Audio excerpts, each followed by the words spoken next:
when you think about it, the term marking out isn't the most endearing. Just look up the origins of mark if you don't know what I'm talking about. On top of that, if we are just going to accept it, I don't think there's anything wrong with being a so-called mark. We're wrestling fans. If you can enjoy something to the point you buy in emotionally and suspend your disbelief, then good for you. If life isn't here to entertain, then what is even the point? It does sometimes seem like these moments are few and far between today, and that's just sad. There's nothing better than being caught up in this madness, and the more we can do it, the better. So let's take all this and action it by looking into the past and reminding ourselves of some truly wonderful times. I'm Simon from WhatCulture. Please do hit that subscribe button. This is 10 wrestling moments that made you mark out. Number 10, Chris Jericho steals the WWE title. Happening on Raw in April 2000, this surprised everybody. For one, it happened on TV and not a pay-per-view, which blew everybody's minds, but also it was never on the cards. At this point, the game had a stranglehold on the WWE title, and Jericho was a fan favorite, but one put in a position of will they, won't they. It just never seemed like WWE would actually pull the trigger. So when they did it out of nowhere 19 years ago, jaws hit the floor the world over. It wasn't clean as Y2J had to smash Triple H in the head with the gold, but that didn't matter. Halfway through Raw, we had a new champion and everybody was in shock. Unfortunately, it didn't last. After an angle where the King of Kings bullied referee Earl Hebner into reversing the decision because of this treachery, it became clear this was just done for a reaction on the night. It doesn't take away from said reaction, and you should go and watch it right now, but it was also the complete opposite to what WWE usually did. When a change is planned, there's months of foreshadowing. That wasn't the case here, it just happened. Within that moment, nothing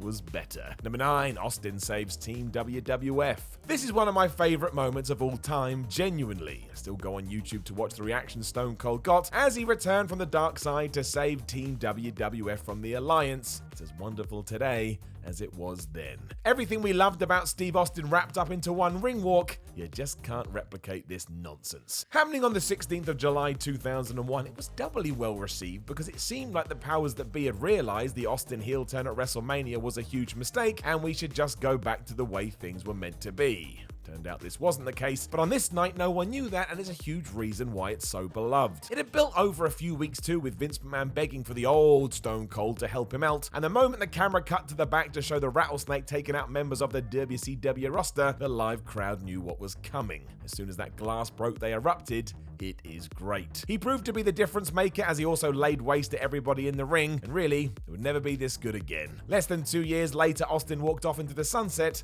and a new era began to dawn. Number 8, Ronda Rousey beats up Triple H. You could choose the WrestleMania when Ronda just appeared in the ring or when she actually had a match against Triple H and Stephanie McMahon, but either way she smashed it. Nobody thought the tag bout between the baddest woman on the planet and Kurt Angle versus The Authority was going to be any good, and by the end of it, it was the best thing on the card. It had fans hooping and hollering as if Hogan had just slammed Andre. It ticked every box that you'd want to see on the show of shows, and anyone who had doubted Rousey's credentials as a pro wrestler was left with egg on their face. It looked like she had been doing it for years, and the lightning quick punches she unleashed on Triple H halfway through was the definition of a WrestleMania moment. Didn't need Michael Cole to tell us this time. So to get it in such awesome fashion made us forget about anything else that was going on behind the scenes. It rocked. Number 7, Edge spears Jeff Hardy from the top of a ladder. It doesn't matter how much time passes or when you watch it, every time Jeff Hardy is dangling from the top of a ladder at WrestleMania 17, you don't believe that Edge is about to dive at him and spear him into the canvas. It just seems so ludicrous, but he did, damn it, and my word, it doesn't age. We've seen so many moves like this since, but it's about context. In 2001, this wasn't the norm, and in the space of a few seconds, we'd entered a new era in pro wrestling. The bar had been raised forever. For both the live crowd and those watching at home, no one could quite believe what they had seen, which is why they cheered until their throats hurt. Once they calmed down, it was amazing that both of these guys walked away okay. It's as legitimate as they come because it is legitimate. You can't fake that, folks. It's just two dudes falling from a great height because for some reason, that's what wrestlers do.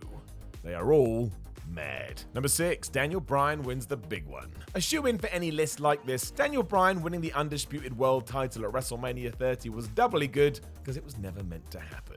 WWE did its all to fight what the fans wanted, but the sheer love for Bryan and the Yes movement was so strong, there was nothing they could do. It may have been a riot if Daniel hadn't got the victory here, and seeing him get there after defeating Triple H beforehand just made it even better. It was like the anti-WWE. Let's not forget what the original plan was either. We were going to get Batista versus Randy Orton, which had been overdone at this point, whereas Bryan was going to be fighting Sheamus. Again, not even those guys wanted that, as both had talked about in various interviews since, so when Big Dave tapped out to give Bryan the win, you've never seen a scene like it. Fans were elated this had finally happened and nothing was going to get in the way of that, not even Brock Lesnar ending The Undertaker's streak. That's how popular this was, it made everybody forget what else had gone down on this evening. Since then it's been a roller coaster, but if you ever need a wrestling pick-me-up, just watch this main event. So good, so warming, so satisfying. Number 5, Hogan flips the script. This was never meant to be. Although Hulk Hogan was always going to have his place in WWE history, his defection to WCW changed that slightly. In his absence, the likes of Steve Austin, Triple H, Kurt Angle, and of course The Rock had taken his place, and now they were the performers that steered the ship. Everything else was a memory. This is why when the Hulkster returned to the company in his Hollywood persona and booked a match with the Great One at WrestleMania 18, it seemed like the roles were set. Hogan would be the heel, Rock the face, and we'd have a match for the ages. It's not really what went down. With the fans deciding they were very much behind Hogan instead, the pair switched positions and created an atmosphere so awesome that it pretty much changed wrestling. You can generate this kind of response, you don't even need to touch each other. There were rumors that they almost changed the finish so Hogan won, but that would have been dumb all round. This was the start of Hogan's nostalgia run, which was always going to have a shelf life, but still, it was an organic moment which reminded us all that the fans are in control if they want to be. And honestly,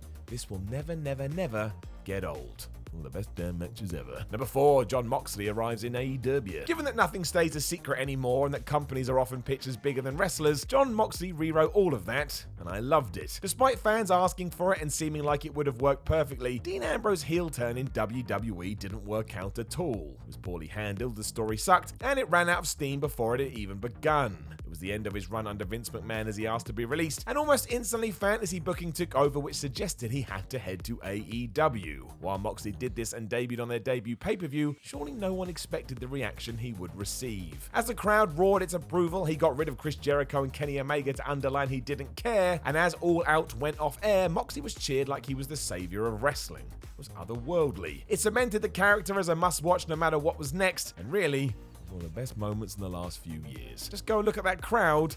They are losing it. Number 3, CM Punk wins the big one. Who wants to be a fly on the wall before the main event of Money in the Bank 2011?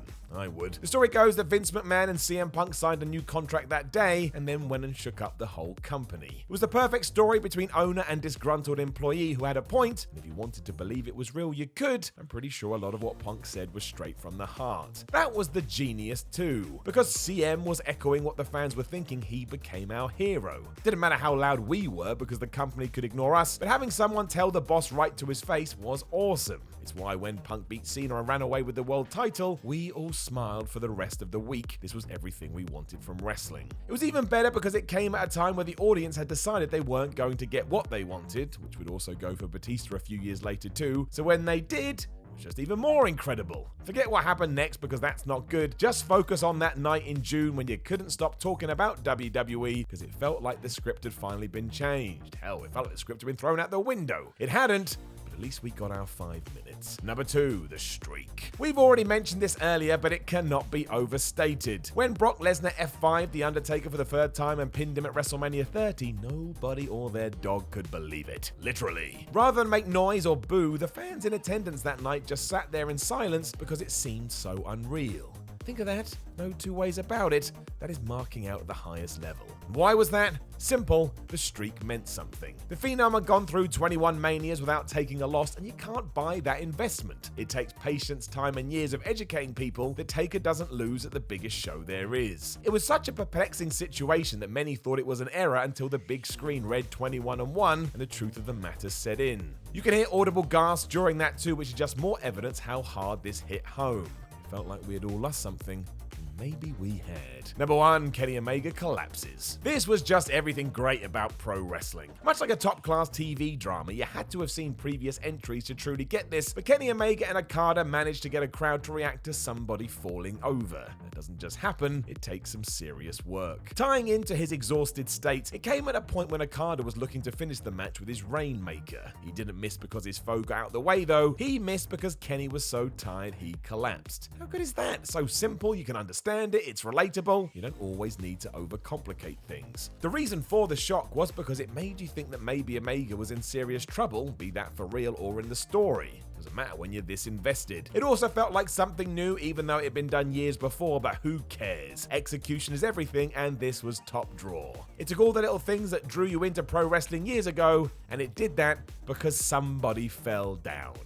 Absolutely amazing. Know of any other wrestling moments that made you mark out? Let us know in the comments below, and don't forget to like, share, and subscribe. Then head over to WhatCulture.com and read yourself some articles, and follow WhatCulture on Twitter at WhatCultureWWE. My name is Simon from WhatCulture. I love you all, and I'll talk to you again soon.